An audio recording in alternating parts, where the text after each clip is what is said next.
So I'd like to tell you about Regeneron. I've been there almost 15 years, and I'm going to say that in my view, personal, it's actually one of the more successful biotech companies out there.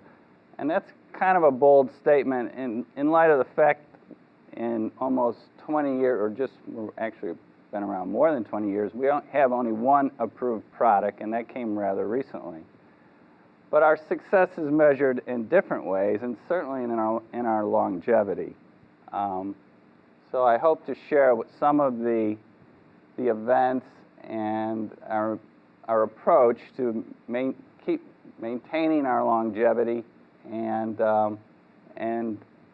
remaining true to our founding principles of good science and developing enabling technologies. So let's see if I can do this here.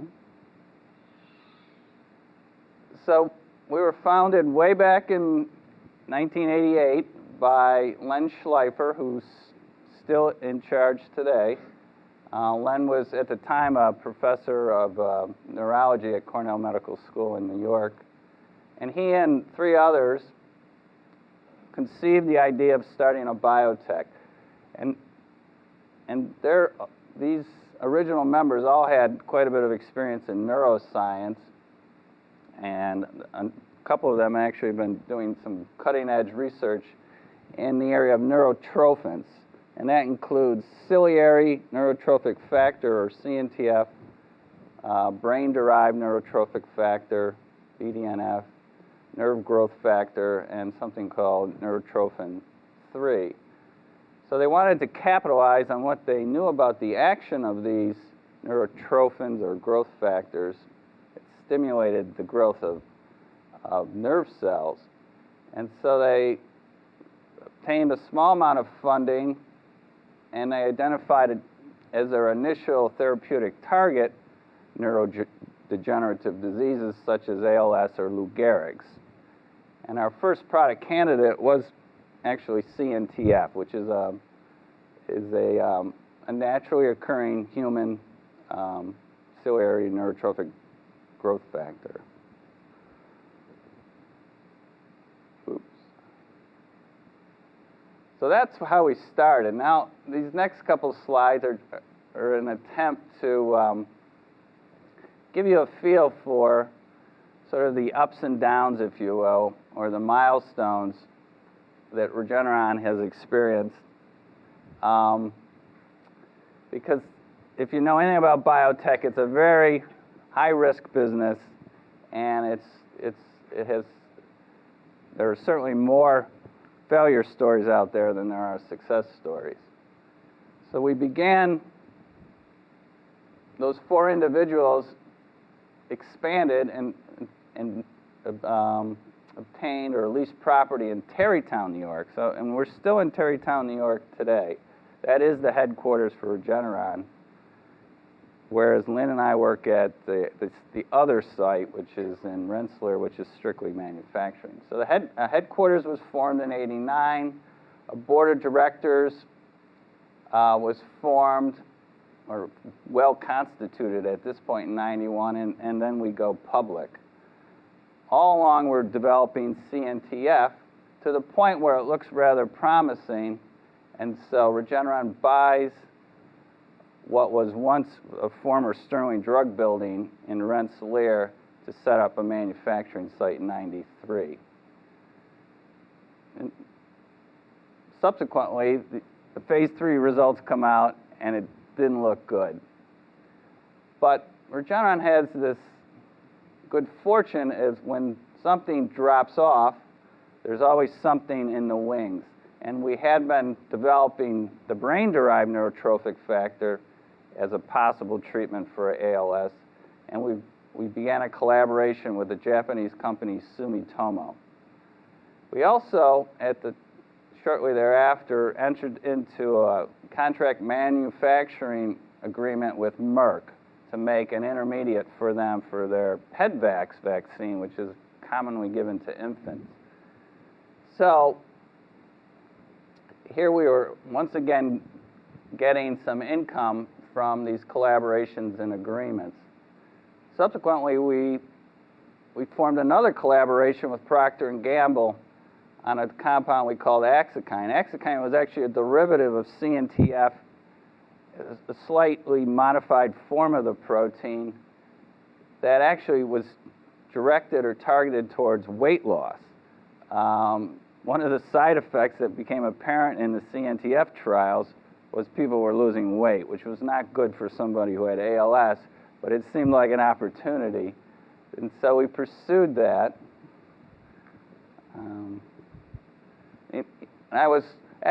This is not the slide I intended to show because I changed it to milestones. I don't know how this one got in there because these are ups, but as you can see, they're all pointing down, and this is a down, and it's pointing up. So I thought it confused me, and I thought maybe it would confuse you, but I don't know. That was supposed to be. So then in 2000, a new technology, a new protein design unique to Regeneron was beginning to emerge from our discovery groups and making its way through the development process. We call these traps, and I'll describe those more later. But then in 2001, BDNF, we were, as I mentioned, working with Sumitomo on that. Amgen was also working on the same molecule. They released some phase 3 results that did not look promising. They dropped it, and Sumitomo promptly dropped it as well. Our first trap molecule began to show serious promise to the point where Novartis showed an interest and entered into a collaboration with us. At the time, what we call this IL-1 trap, so it was a molecule that binds interleukin-1, was indicated for treating rheumatoid arthritis. That was the target indication. And at the same time, a second one of our trap molecules, which binds VEGF or VEGF, or vascular endothelial growth factor, showed some positive activity in the area of cancer treatment, and Aventis joined us in its development. As you probably are aware, the development of these drugs is a long, arduous journey. It takes perhaps on average 10 years, I would say, and hundreds of millions of dollars. So for a small company, it's a very difficult journey. And so without funding from other companies, it's very unusual for a company of our size to carry more than one molecule or try to develop more than one molecule at a time. Axikine, turns out it was active. It showed good activity in phase 3, but after about 3 months, most people developed antibodies to the drug, and these were neutralizing antibodies, so that over time, the effectiveness of the drug disappeared. So that put the end to Axikine and our dreams of curing the obesity problem. But nevertheless, we keep, in anticipation of the traps being successful, we put in our first 2 by 10,000 liter suite in Rensselaer. Up to that point, we had a couple smaller bioreactors, a 1,600 liter. I'll show you a little bit of these later. And then I think it was a 3,000 liter bioreactor. Well, we went ahead and put in 2 10,000 liter bioreactors. And I understand you guys, I saw the agenda, and some of you went to a brewery tour. Well, you can imagine, it looks very much like a brewery, except it's all stainless. But the same kind of big tankage look is very common to our production areas. IL-1 trap for RA, rheumatoid arthritis. It showed efficacy, but it wasn't any better than already commercially approved products. So Novartis was not interested any longer because they wanted something that was going to be the first in class, and it was truly, we recognize IL-1 trap was not going to be first in class for rheumatoid arthritis treatment. So they pulled out of that. Meanwhile, a VEGF trap, which was being developed for cancer treatment, was recognized could be used in the treatment of age-related macular degeneration, or wet AMD. And I'll describe why that is later. But Bayer wanted to collaborate with us on that, and still are. And then Sanofi, in 2007, expanded their agreement with us. Aventis became Sanofi. Now they're known as Sanofi Aventis. And they've actually been quite pleased with their collaboration on this, on the VEGF traps, to the point where they wanted to expand it into monoclonal antibodies. You'll see in a bit that we've moved away from the traps. We started with neurotrophins, we moved to the traps, and now we're moving to monoclonal antibodies as our lead sort of protein therapeutics. Anyway, we got our first approval in 2008. We're building our second 2 by 10,000 liter suite. We just last week got approval in Europe to sell IL-1 trap. We went ahead and filed an application for IL-1 trap, not in rheumatoid arthritis, but actually in a very small sort of niche indication, which we call CAPS. And they're a group of associated inflammatory syndromes that people, a very small percentage of the population experience, but nevertheless, it does help in that in treating those syndromes, and it also gave us, for the first time, an approved product, and then to get there, we had to go through the very final stages of drug development, filing what's called the biological license application, which is a big deal. I mean, filing documents with the regulatory people is a huge time endeavor, which I don't think, fully appreciate it until we went through it ourselves. All right, so that was sort of our history from '89 to the present. And this slide is an attempt to kind of show you where we were in the beginning and where we are now in terms of our therapeutic areas. We started out in neurodegenerative diseases, and now we're in quite an array of therapeutic areas. This CAPS I mentioned, cancer, gout. IL-1 trap is in phase 3 for the treatment of gout. VEGF trap for eye disease. We have a couple monoclonals for these areas. So we pretty much centered our latest effort on monoclonal antibodies. We started our early production systems were bacterial.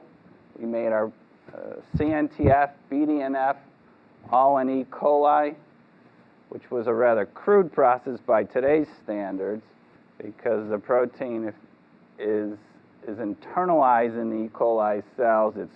And it ends up being all misfolded and all bundled together in these so-called inclusion bodies. You got to break the cells to get the protein out. Then you have to solubilize it, refold it, and it's in the end, you may have a yield of 10%.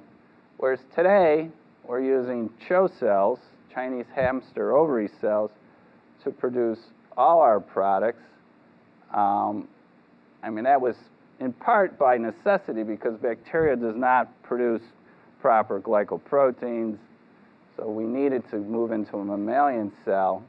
But nevertheless, when these cells biosynthesize the protein, they actually excrete it out into the media. It's fully folded, it's fully active, it's just a matter of getting it out. So that's really what we do, and you probably recognize this. The cells do all the synthesis.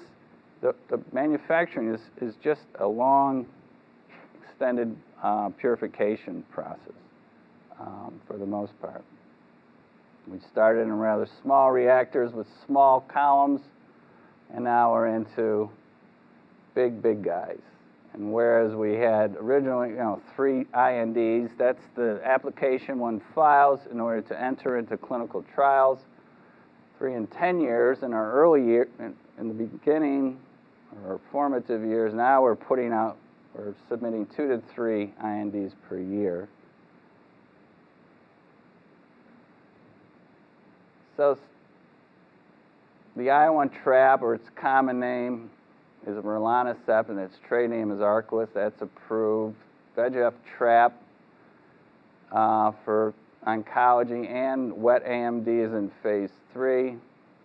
And then these are all our new monoclonals. It's an antibody to IL-6 receptor. We have one. We have one of our antibodies is binds IL-6 receptor, and we're back into rheumatoid arthritis again with that one. This is a cancer therapy, delta ligand-like 4, an antibody to that, which is involved in angiogenesis, just like VEGF, which stimulates blood vessel growth. Delta ligand-like 4 is also involved in that, and the thinking is if we can shut that down, we can starve tumors. Nerve growth factor, an antibody to that, is indicated for pain, the treatment of pain. And this one is actually a potential drug for lowering cholesterol. So we've really expanded our scope. So this sort of sums it up in words, what I've just said. We have a much broader clinical development program. We got 3 programs in phase 3. We're up to 1,000 employees. So there's about 750 in Tarrytown. Again, Tarrytown is the headquarters. That's where all the discovery efforts go on and some of the administrative, financial stuff. There's about 250 of us in Rensselaer.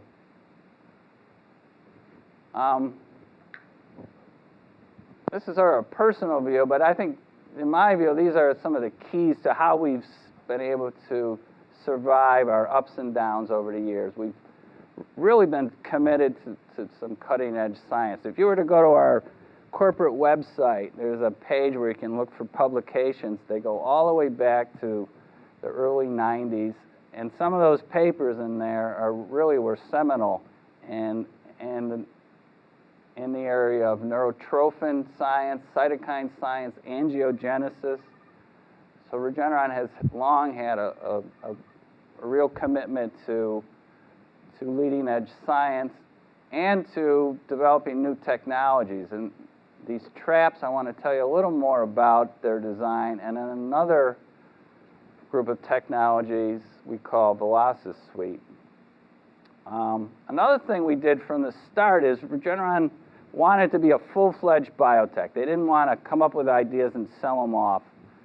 So the intention was always to manufacture and the commercial drug. So right now we've been manufacturing clinical drug for years, but eventually we see ourselves as a commercial manufacturer. And another important thing I think the founders was very intelligent in doing, when they put the board of directors together, they attracted a number of well-known individuals to join that board, including 3 Nobel laureates, Joe Goldstein, Michael Brown, and Alfred Gilman. And I think that, in combination with us hiring the former president of Merck pharmaceutical company, Roy Vagelos, around 95, has continued to added a lot of credibility to our programs, to our proposals, and our efforts to collaborate with people. And as a result, we've been continually able to attract and secure investment and these very favorable corporate collaborations. And I'll just bore you with this a little bit, but I find this really fascinating in the area of oncology. So this was the VEGF trap deal with Sanofi. They came in and immediately gave us $130 million. And then they committed to paying 100% of the development costs of the drug until it either failed or was a success. Now, in the event it's a success, we have to pay back 50%. But in the event it fails, we don't know a thing. And if it should succeed, we get a 50% royalty of anything that the profits that the drug sold in the U.S., and these are the other profit percentages. And then there's also, as it gets to certain stages of development, they kick in more money. And the same kind of thing was, although Bayer was a little more savvy, they are only paying 50% of, putting up 50% of the development costs, we the other 50%. But again, if it doesn't succeed, we owe them none of what they put in. As the drug goes further and further through development, it gets costlier and costlier because of the clinical trials. They're hugely expensive. Anyway, so that's, because of these deals, we've been able to survive and continue to grow, and hopefully that will continue. All right, a little about traps. So it was recognized by Regeneron scientists as well as others when signaling proteins bind at a cell surface represented by these two parallel lines, they bind a receptor, but often in order to elicit the signal, it actually requires binding two neighboring receptor molecules. So this is an attempt to depict that. Here's it's binding to one, but then it recruits a neighboring receptor protein, and it's only when it's in this combination that the signal is transmitted into the cell. So this kind of, the awareness of this receptor chemistry has actually led Amgen to, well, they weren't actually, they were Immunex, later bought by Amgen, to develop Enbrel, which is a very successful treatment for RA. And what they show binding here is this tissue necrosis factor. There are also cases where, in order to elicit the signal, you need two different receptor proteins to come together, bind the ligand, and elicit the response. So we, being aware of that,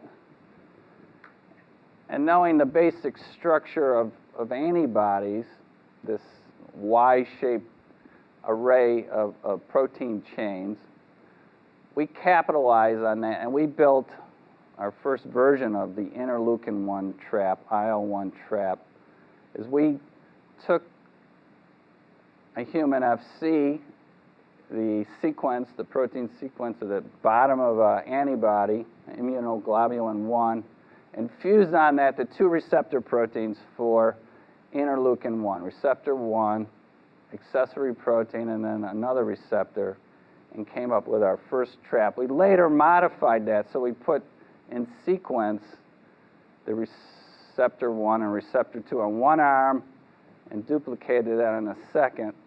And as a result, we get very, very tight binding. So when this thing comes in and it binds, it doesn't let it go. And the idea is the tighter the binding, the better the efficacy, the lower amount of drug one would need.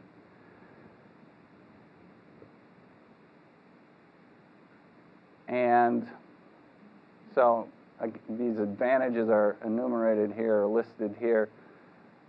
Very tight binding, the same design. We've gone after IL-1, VEGF. This is PLGF, or placental growth factor. It's entirely made up of human components, so that lessens the chance you're going to get an immune response to it.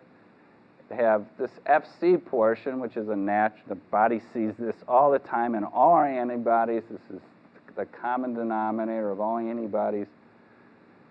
It affords a long circulating half-life in the body. And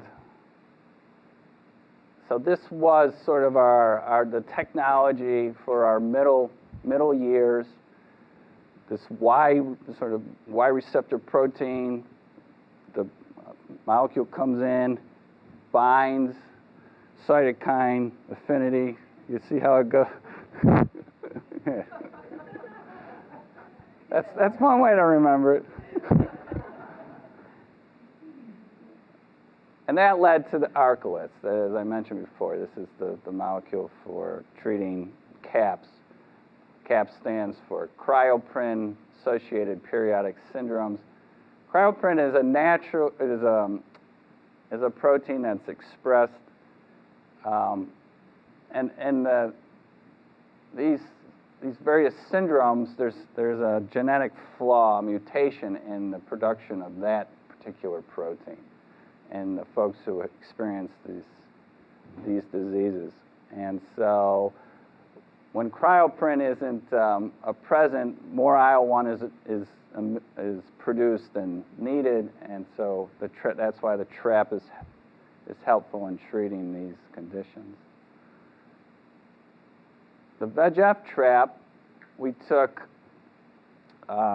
two receptors, so exterior cell receptors, 2 and 3, domains 2 and 3, tagged them onto an FC, just like the IL-1 trap.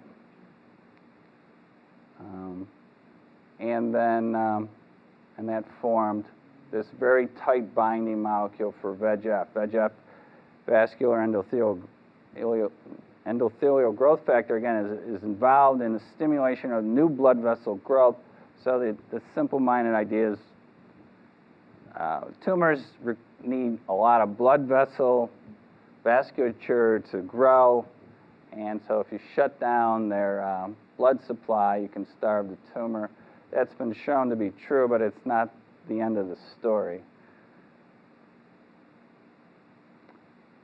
But the same VEGF it's able to treat tumors is actually been shown to be very successful to treat eyes. And the reason I can say that is because there's already an approved product out there. Genentech has a product called Lucentis, which binds VEGF and is used in the treatment of eyes, this age-related macular degeneration. I don't want to bore you with clinical results, but this one slide I thought shows a dramatic effect that in one treatment, now this is kind of icky, but this drug has to be delivered to the eye through an intravitreal injection, so it's actually injected into the back of the eye.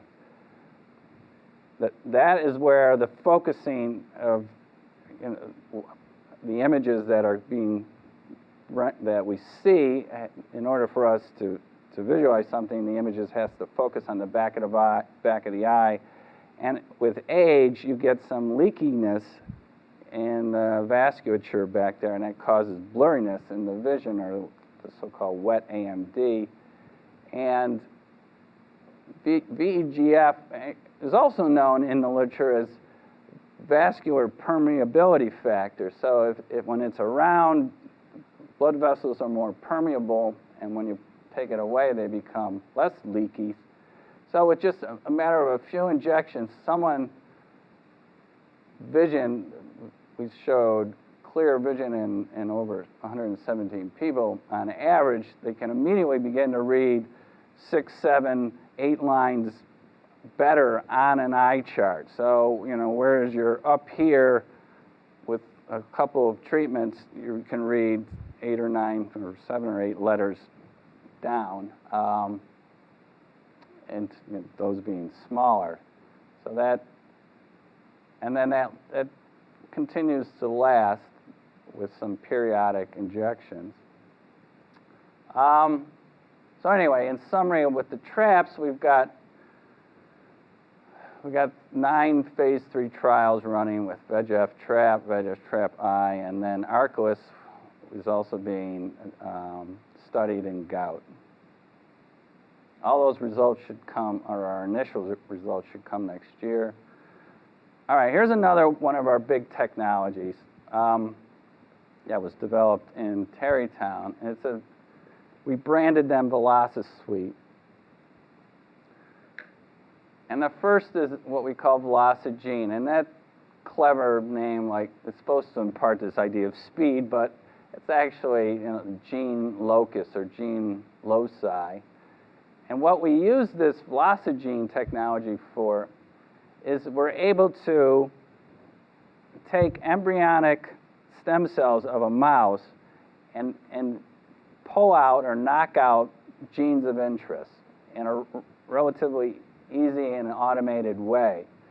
So that permits us to, it turns out the mouse has quite a bit of similarity to our own human physiology and genome in many respects, and so that it makes for a good model to study what genes do.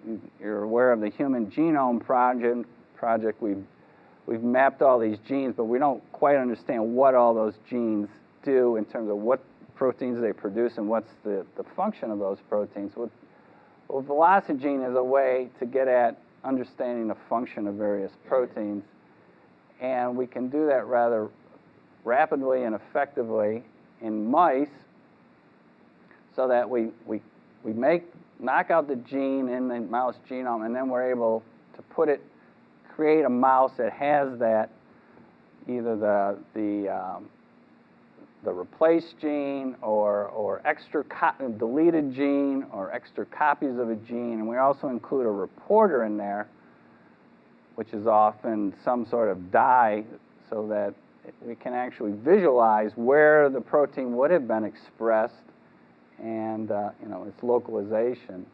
So this has been very helpful in trying to identify new targets for our therapeutic programs. This technology is being used by NIH in this, what they call the Knockout Mouse Project. And then we couple these two, velocigene and veloci-mouse, with velocimune. And yeah, scientists can get kind of carried away with this. So now we have a mouse in which we've replaced that portion of their immune system, which codes, or their genome, which codes for their immune system and produces the antibody heavy chains and antibody light chains, because an antibody is made up of 2 heavy chains and on the outside 2 light chains.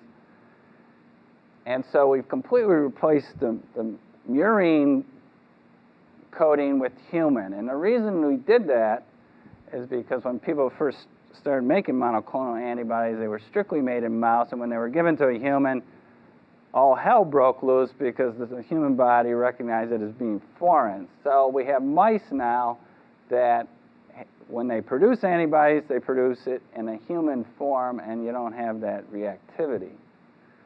So then we took those mice, and then we're able to, so they produce lots of antibodies. We tease out the ones of interest, and then through a set of technologies called velocimab, we're able to get those into our CHO proteins, and then produce them in commercial or clinical relevant quantities.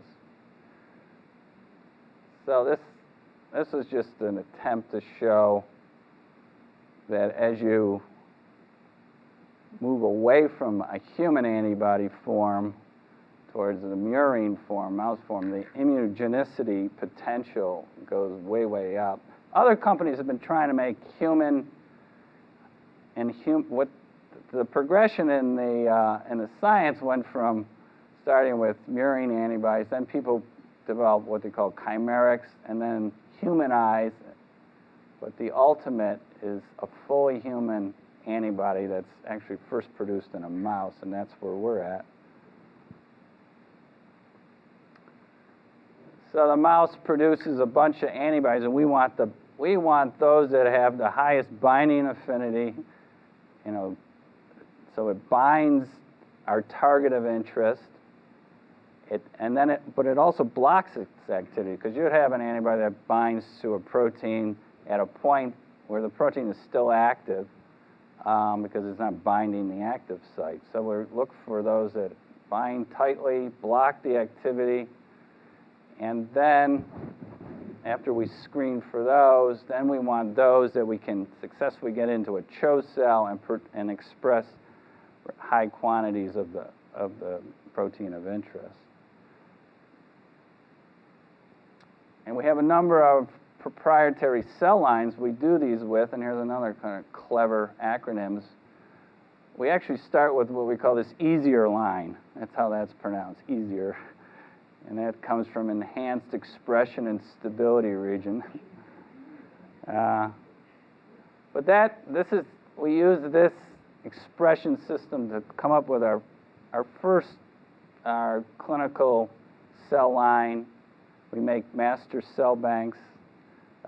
Just like your workshop later today, I saw there's a workshop on making a master cell bank of a production line. If it looks successful, then we move to the faster system, which is, it's a higher expression, so we produce more protein per cell. We sort out the cells of interest from those that aren't successfully transformed using this FACS sorting system. So that's fluorescence-associated cell sorting. And I mention this because I noticed a lot of your workshops had to do with GFP. Well, we're sorting on the basis of GFP because GFP is being co-expressed in that easier line. So that's how and the more GFP we're seeing, the more we know that the gene of interest is just downstream of that, and so we're capitalizing on that in this FACS sorting technology. So this Immune Velocis suite of things has actually been able to not only utilize that in-house, but we've been able to license that both to businesses, academia, and it is the engine behind all our big antibody collaboration with Sanofi. And it's right now we're up to 3 antibodies in clinical trials, and we're hoping to put 2 to 3 in every year going forward. God help us. Because here's the thing with these new molecules that come out of Tarrytown, they come to the manufacturing site, and then they just reside there. And they keep throwing them up, but it takes 10 years to get to the successful end. So we're care and feeding for these molecules throughout that lifetime as we need more for clinical trials. And at some point, we're going to reach our carrying capacity because there's only so many of us up there. Again, back to our keys to success, we've always had strong research. We've beefed up our clinical development. And our manufacturing and Rensselaer is a key piece to our success. And here's just a couple slides on our manufacturing areas.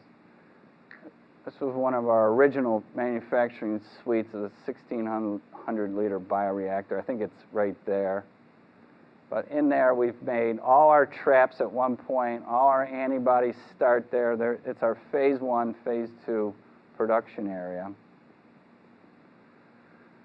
This is a relatively new area, and I show you this so we have 2 3,000-liter stainless steel bioreactors in there. But most of the other equipment in there is what we call single use. So here's a device. Inside this coffin, if you will, is a big bag in which we expand the cells. This is goes by the brand name of a wave bag. So before we get into that 3,000-liter bioreactor, we're expanding the cells from the vial, shake flask. We go into these bags, and this particular bag is a 200-liter bag. And then it actually goes out of there into this 1,000-liter single-use bioreactor. That's just a shell, and inside there is another bag. What's our attraction with bags? Well, it all has to do with cleaning validation. They come in sterile, we use them, we don't have to be concerned about residuals from the previous run, the previous drug, but I must say it's not the greenest of approaches. On the other hand, we're not using a lot of water for cleaning, and it is a huge, huge time saver. And these guys over here, these rectangular,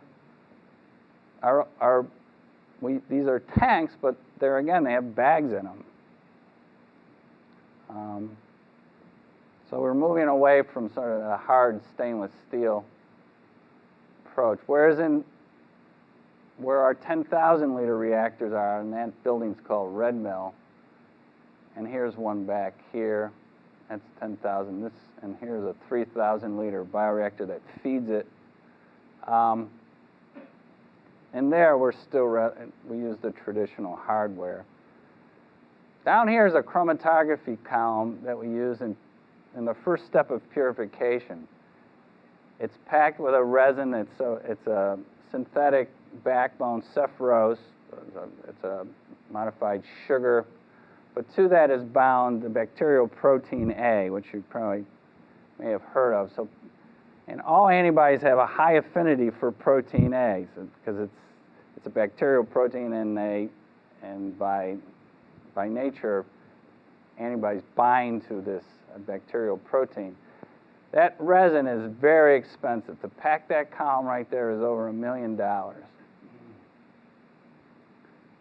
And this is just a centrifuge, a continuous flow centrifuge. So we come out of this big bioreactor here with all this media after 14 days of production, and we spin it through. Well, actually, I have a better schematic of that. Here's a typical manufacturing process for us, for an antibody.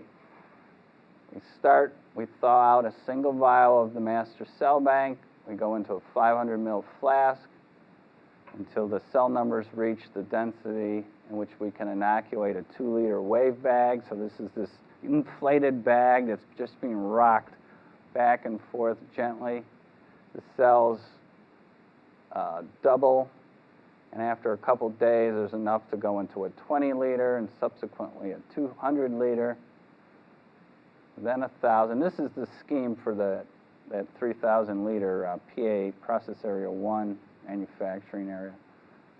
And then ultimately, we inoculate the so-called production reactor, and there we stay in there for 14 days and let the cells grow up to the point. We feed them periodically, but over time, the population starts to drop, and then the amount of protein being produced levels off, and that's when we harvest. We go through a centrifuge, then a filtration chain with depth and polish filters. The first time I saw this, I was thinking, what the heck's a Polish filter? But that's actually a polish filter. So don't make that mistake, because I asked that.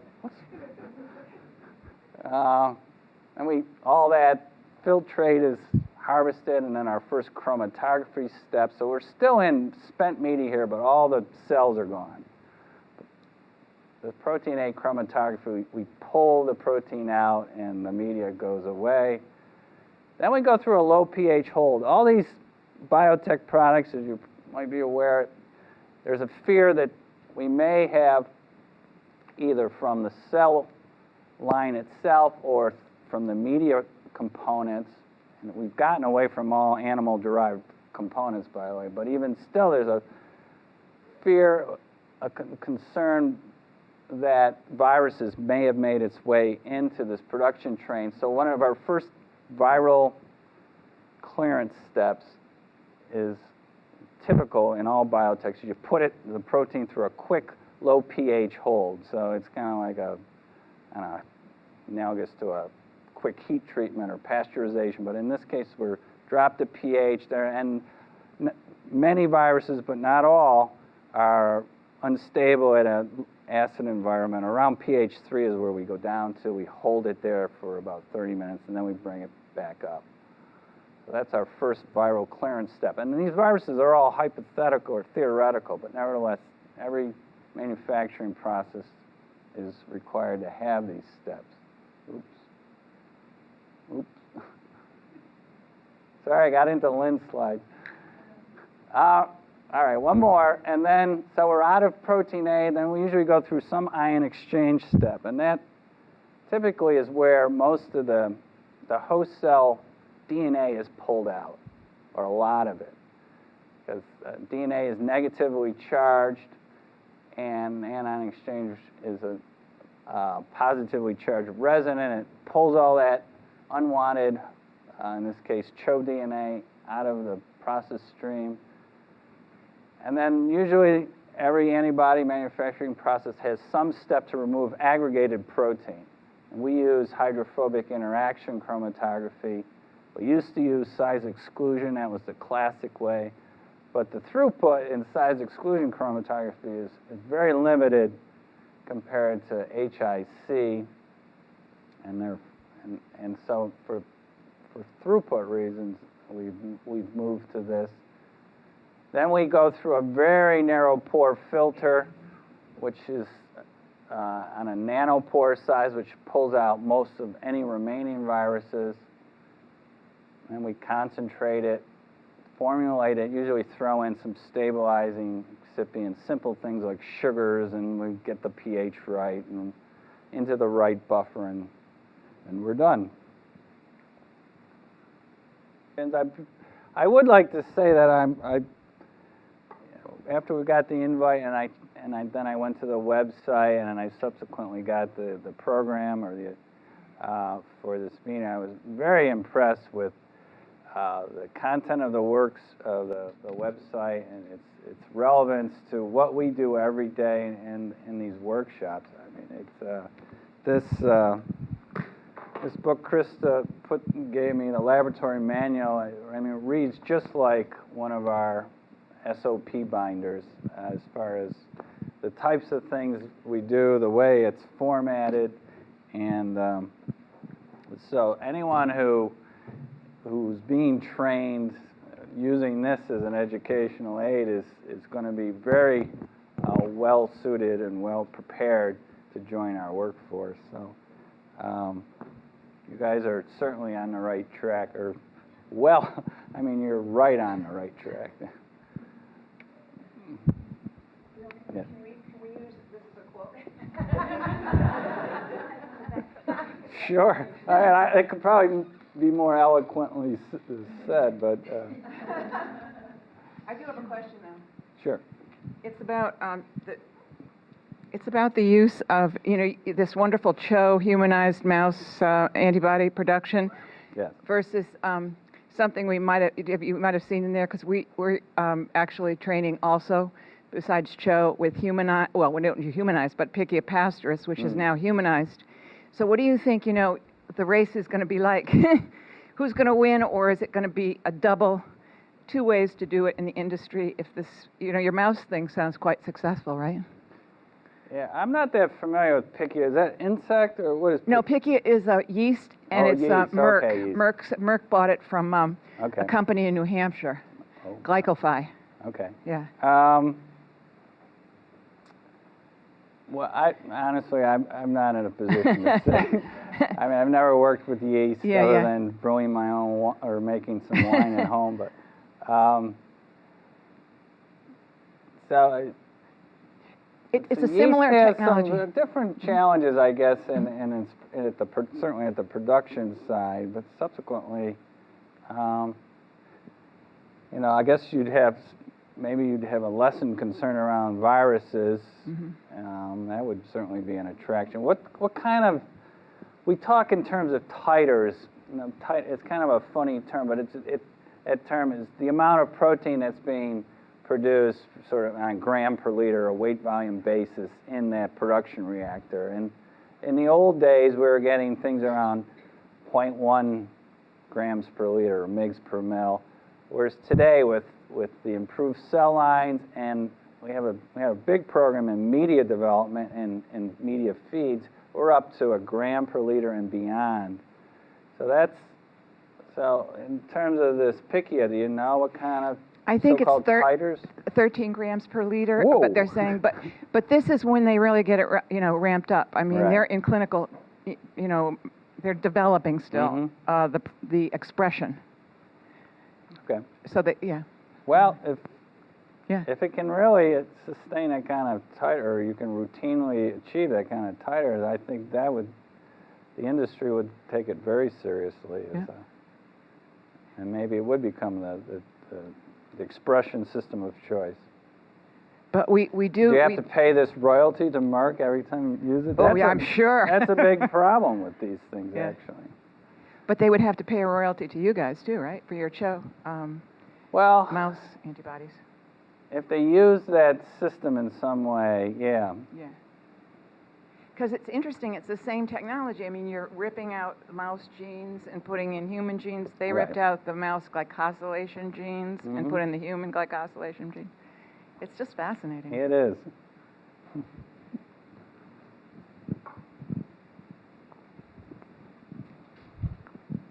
Oh, we brought some giveaways. Lynn is big on giveaways, and so we have these little tins of candies by the back door that you're welcome to take one if you'd like.